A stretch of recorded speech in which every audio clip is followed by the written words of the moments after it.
Hi everyone! Today I'm going to make my first attempt at rendering beeswax from our beehives.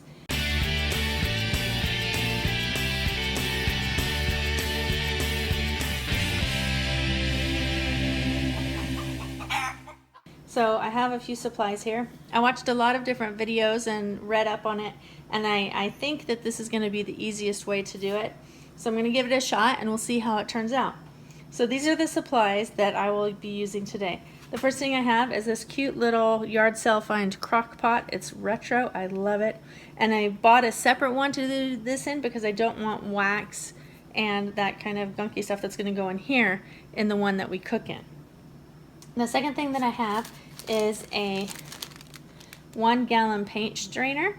I bought these in a 2-pack at our local home improvement store, and I think it was like maybe $1 for the 2-pack, if that much.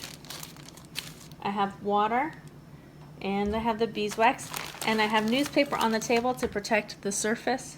This is just a plastic table, but it is good to have something just to keep the wax and the other stuff from getting on your furniture or your countertop. Alright, so I've put the paint strainer into the crock pot, and I'm going to pour in water so that it comes up maybe an inch or two in the bottom. The purpose of the water is so that when the beeswax melts down, it will separate from the water, and then it will float on top of the water as it'll float on top of the water as it hardens, and that'll make it easier to get out of the crock pot. And that is just about right. So it's about an inch in there. All right, now all I need to do is just pile the beeswax in. Now I didn't clean out this beeswax or set it out for the bees to clean. I didn't think about that when I was preparing to do this project, but next time I might. I don't know if it's necessary or not, we'll see. So I'm just gonna fill that up there, put the lid on the crock pot, and then I'm going to lift the paint strainer up around the lid so that it's not against the outside of the crock pot where it might get hot and burn. Now, all we do is turn the crock pot on high and we wait a couple hours and see what it looks like. Okay, let's check and see what it looks like. I did have to add some more water and turn the temperature down because it was kind of smelling smoky and I wasn't sure there was enough. So that's enough water. Let's take a look. Looks like there's still some not melted yet, from what I can tell.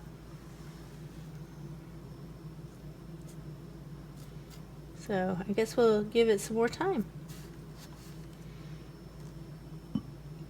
Maybe I'll turn the temperature back up since I added water.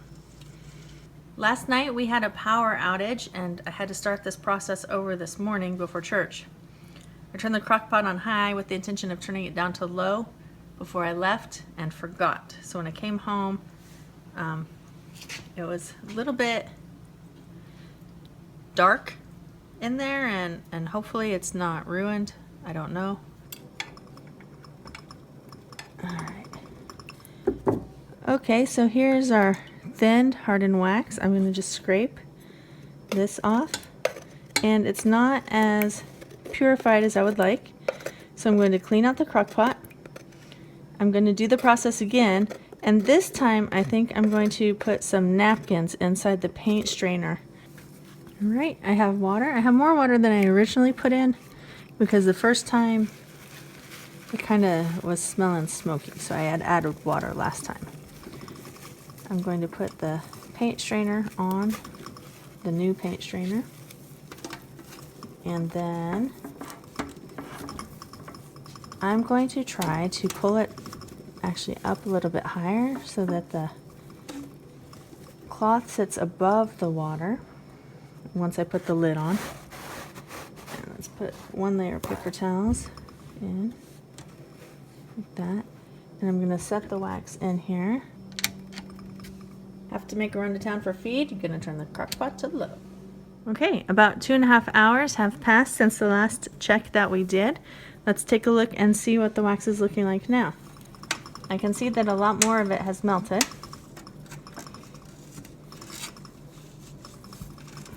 Let's see what we've got going on.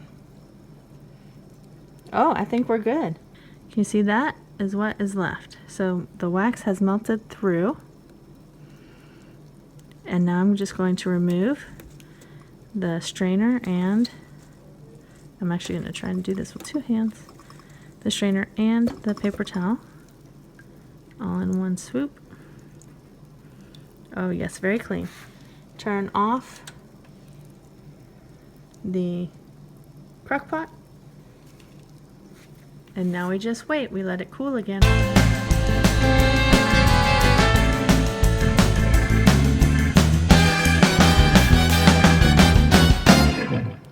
Okay, the wax has cooled. Let's take it out and take a look at it. There we go. Now that's some pretty beeswax right there. Oh, it's lovely. Not too bad for my first time rendering.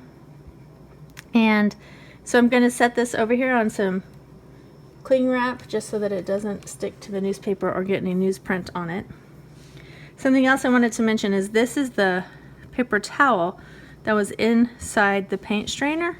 I'm going to keep this wax coated paper towel with all the impurities in it, and this is going to make great bee smoker starter, fire starter. So I think not too bad a job. I think the only thing I would do different next time is on the first rendering I would put the paper towels inside, and I think I would have it up above the water like I did today. I think had I done that, I might have had it all done in a one-shot deal. Let me know what you think, and if you have an easier way to render beeswax, I'd love to hear about it. Now it's time to take the cooled and hardened wax out of the water and see how it looks. I'm gonna need to go grab something to help me pry it up, maybe a little knife.